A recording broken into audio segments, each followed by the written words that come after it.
வணக்கம் மக்களே. சிறகடிக்க ஆசை சீரியல்ல இன்னைக்கு எபிசோட்ல என்ன ஒரு வெறித்தனமான சண்டை தெரியுமா நம்ம மீனாவுக்கு. குழந்தை பிறக்க கூடாதுன்னு விஜயா இவ்ளோ கேவலமா பேசுவாங்களா? அத விட மனோஜ் தன்னோட கல்யாண விஷயத்துல இவ்ளோ பெரிய தில்லுமுல்லு பண்ணிட்டு இருக்கானே, இது முத்துவுக்கு தெரிய வந்தா என்ன ஆகும்? வாங்க இன்னைக்கு எபிசோட்ல என்ன நடந்துச்சுன்னு விலாவாரியா பார்க்கலாம். எபிசோட் ஆரம்பத்துலயே நம்ம விஜயா ரொம்ப டென்ஷனா ஹால்ல அங்கும் இங்கும் நடந்துட்டு இருக்காங்க. அண்ணாமலை கிட்ட போய் முத்துவும் மீனாவும் காலையில இருந்து ஹாஸ்பிட்டல் போயிருக்காங்க, என்ன விஷயம்னு தெரியலையேன்னு பதட்டமா கேக்குறாங்க. அப்போ கரெக்டா நம்ம முத்து, மீனா, ரவி, ஸ்ருதி 4 பேரும் வீட்டுக்கு வராங்க. வந்த உடனே விஜயா சும்மா இருப்பாரா? நேரா போய் முத்து கிட்ட எங்கடா போனீங்க? ஹாஸ்பிட்டல் போனீங்களா? எதுக்கு போனீங்கன்னு துருவி கேக்குறாங்க. முத்து கேஷுவலா மீனாவுக்கு வயிறு வலின்னு சொன்னா அதான் கூட்டிட்டு போனேன்னு சொல்றாரு. ஆனா நம்ம விஜயா மூளை சும்மா இருக்குமா? உடனே அவங்களுக்கு ஒரு சந்தேகம் வருது. ஒருவேளை மீனா கர்ப்பமா இருப்பாளோ, அதான் எல்லாரும் சேர்ந்து மறைக்கிறாங்களோன்னு நினைச்சுக்கிட்டு ஸ்ருதி கிட்டையும் ரவி கிட்டையும் மாத்தி மாத்தி கேக்குறாங்க. அதுக்கு ரவி இல்லம்மா, வயிறு வலின்னு தான் போனாங்கன்னு சொல்றான். அப்போ விஜயா ஒரு பெரிய குண்டை தூக்கி போடுறாங்க.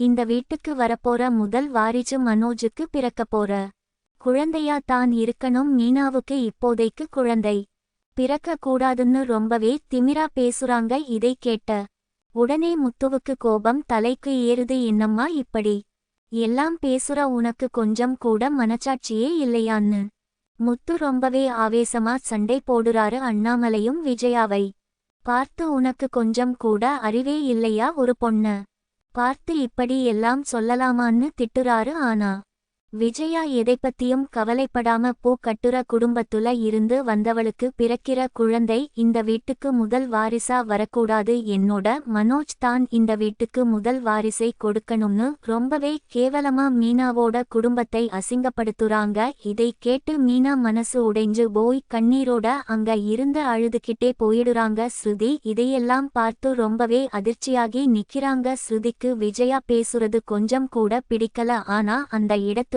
அவங்களால எதுவும் பெருசா பேச முடியல.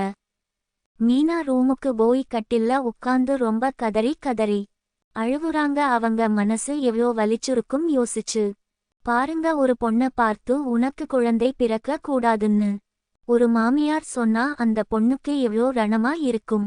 ஸ்ருதி பக்கத்துல உட்கார்ந்து மீனாவை சமாதானம் பண்றாங்க. அத்தை சொன்னதை எல்லாம் மனசுல வச்சுக்காதீங்க மீனா, அவங்க எப்பவும் அப்படி தான் பேசுவாங்கன்னு சொல்றாங்க. ஆனா மீனாவுக்கு அந்த வார்த்தைகள் ஈட்டி மாதிரி பாயுது. அப்போ நம்ம முத்து அந்த ரூமுக்கு வராரு. ஸ்ருதியை வெளியே போக சொல்லிட்டு மீனா பக்கத்துல உட்கார்ந்து அவளை கட்டி பிடிச்சு ஆறுதல் சொல்றாரு. நம்ம முத்து எப்பவும் கோபப்படுவாரு. ஆனா மீனாவுக்கு ஒரு கஷ்டம்னா அவரால தாங்கவே முடியாது. மீனாவை நெஞ்சோடு அணைச்சுக்கிட்டு முத்து படுற வேதனை பாக்குற நமக்கே கண்ணீர் வர வைக்குது. தன் பொண்டாட்டி தன் கண் முன்னாடியே தன்னோட அம்மாவால இவ்ளோ அவமானப்படுறாளேன்னு முத்து ரொம்பவே உடைஞ்சு போயிட்டாரு. மீனா அழுதுகிட்டே, எனக்கு இந்த வீட்ல இருக்கிற உரிமையை விட அவங்க என்னைய அவமானப்படுத்துறது தான் அதிகமா இருக்குன்னு சொல்றப்போ முத்து அவளை சமாதானப்படுத்தி உனக்காக நான் எப்பவும் இருப்பேன்னு சொல்ற அந்த தருணம் ரொம்பவே எமோஷனலா இருந்துச்சு. முத்துவோட உண்மையான அன்பை மீனா புரிஞ்சிக்கிற ஒரு அற்புதமான காட்சியா இது அமைஞ்சுது.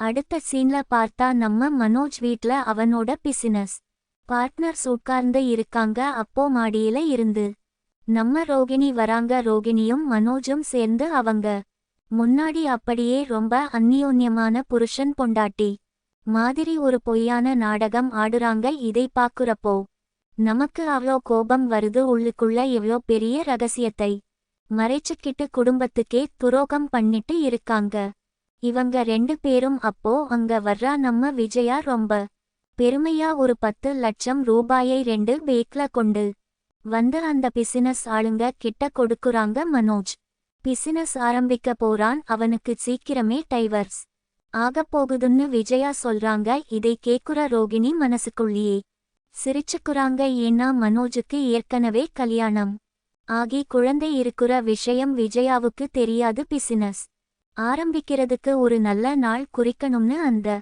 ஆளுங்க கிட்ட கேக்குறப்போ அவங்க அமாவாசை அன்னைக்கு ஆரம்பிக்கலாம்னு சொல்றாங்க. நம்ம விஜயாவும் கொஞ்சம் கூட யோசிக்காம சரின்னு சொல்லிறாங்க. அண்ணாமலை மனோஜ் மேல சுத்தமா நம்பிக்கை இல்லாம இதெல்லாம் சரிப்பட்டு வருமான்னு ஒரு தயக்கத்தோடையே பாக்குறாரு. ரோகிணி ரொம்பவே தந்திரமா மனோஜை பகடைக்காயா வச்சு தன்னோட பிளானை ரொம்ப அழகா மூவ் பண்ணிட்டு இருக்காங்க. ரோகிணியோட இந்த தில்லுமுல்லு வேலைகள் என்னைக்கு குடும்பத்துக்கு தெரிய வருமோ அன்னைக்கு விஜயாவோட நிலைமை என்ன ஆகும்னு நினைச்சா ரொம்பவே திக்னு இருக்கு. இதற்கு அப்புறம் தான் ஒரு பெரிய ட்விஸ்ட் நடக்குது. மனோஜ் வெளிய போயிட்டு ஒரு 5 லட்சம் ரூபாய் பணத்தோட வீட்டுக்கு வராரு. விஜயா கிட்ட இந்த பணத்தை என்னோட ஃப்ரெண்ட் எனக்கு பிசினஸ் பண்றதுக்காக கொடுத்தான்னு ஒரு பெரிய பொய்யை சொல்றான். இதை கேட்ட உடனே நம்ம முத்துவுக்கு கோபம் தலைக்கு ஏறுது. டேய், உனக்கு யாருடா 5 லட்சம் ரூபாய் கடனா கொடுப்பா? உன் பிரெண்ட்ஸ் எல்லாமே பிராடு பசங்க, அவனுங்க எப்படி உனக்கு பணம் கொடுப்பாங்கன்னு முத்து நேருக்கு நேரா கேக்குறாரு. ஆனா நம்ம விஜயா எப்பவும் போல தன் செல்ல பையன் மனோஜை கண்மூடித்தனமாக நம்புறாங்க. அது மட்டுமில்லாம மனோஜுக்கு இந்த டைவர்ஸ் முடிஞ்ச உடனே ஒரு பெரிய பணக்கார வீட்டு பொண்ணா அழகா பார்த்து கல்யாணம் பண்ணி வைக்க போறேன்னு விஜயா ரொம்ப திமிரா சொல்றாங்க. இதை கேட்டு முத்து, மீனா, ரவி, ஸ்ருதி எல்லாருமே அதிர்ச்சியில நிக்கிறாங்க. மனோஜ் உண்மையை மறைச்ச இப்படி குடும்பத்தை ஏமாத்துறது என்னைக்கு வெளிய வரப்போகுதோன்னு நமக்கு ரொம்பவே பக்குன்னு இருக்கு. மனோஜ் ஒரு பொய்யை மறைக்க அடுத்தடுத்து பல பொய்களை சொல்லிட்டு இருக்கான். அவனோட பிசினஸ் பார்ட்னர்ஸ் எல்லாமே ரோகிணியோட ஆளுங்க தான் அப்படிங்கிற உண்மை மனோஜுக்கே தெரியாது. ரோகிணி மனோஜை ஒரு முட்டாள் மாதிரி ஆட்டி படைச்சிட்டு இருக்காங்க. மனோஜ் எப்பவும் போல ரோகிணி சொல்றத அப்படியே கேட்டுக்கிட்டு குடும்பத்துல ஒரு பெரிய நாடகத்தை அரங்கேத்திட்டு இருக்கான். இன்னைக்கு எபிசோட்ல ரொம்ப எமோஷனலான தருணம்னா அது மீனா அழுது முத்து அவங்களுக்கு ஆறுதல் சொல்ற அந்த சீன் தான். ஒரு கணவன் மனைவிக்குள்ள இருக்கிற உண்மையான அன்பை அந்த இடத்துல ரொம்ப அழகா காட்டி இருக்காங்க. விஜயா எவ்வளோ தான் கொடுமைப்படுத்தினாலும் முத்து மீனாவுக்கு பக்கபலமா நிக்கிறது பாக்குறப்போ மனசுக்கு ரொம்பவே நிறைவா இருக்கு. அதே மாதிரி எபிசோட் ஓட முடிவுல ஒரு பெரிய ட்விஸ்ட் நடக்குது. மனோஜுக்கு ரோகிணி கிட்ட இருந்து ஒரு போன் கால் வருது. பணத்தை வாங்கிட்டு வந்து பேப்பர்ல கையெழுத்து போட்டுன்னு ரோகிணி மிரட்டுற மாதிரி பேசுறாங்க. இதை கேட்ட மனோஜ் ரொம்பவே பயந்து போய் நிக்கிறான். நம்மள விட்டு ரோகிணி போயிருவாளோன்னு அவனுக்கு ஒரு பக்கம் பயம், இன்னொரு பக்கம் குடும்பத்துக்கிட்ட மாட்டிக்கிட்டா என்ன ஆகுமோன்னு ஒரு பயம். ரோகிணி, நான் உன்னை பிரிஞ்சா ஒரு நிமிஷம் கூட உசுரோட இருக்க மாட்டேன்னு மனோஜ் கிட்ட சென்டிமெண்டா ஒரு டயலாக் விடுறாங்க. இத கேட்டு மனோஜ் முழுசா உருகி போயிடுறான். இப்படியே இந்த எபிசோட்டை ஒரு பெரிய சஸ்பென்ஸோட முடிச்சுட்டாங்க.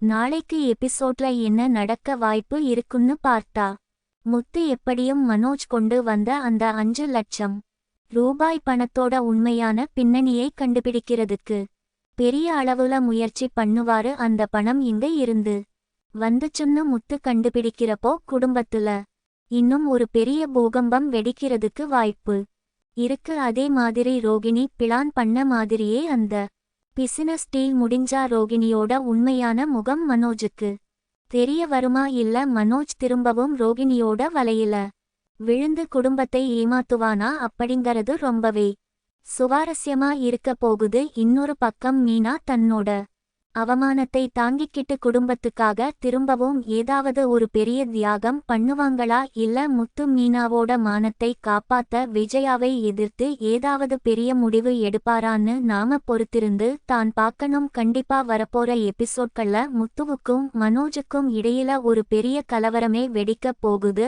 அதுல எந்த மாற்றமும் இல்ல. இது தான் மக்களே இன்னைக்கு நடந்த சுவாரஸ்யமான விஷயங்கள். தொடர்ந்து நாளைக்கு என்ன நடக்குதுன்னு அடுத்த வீடியோல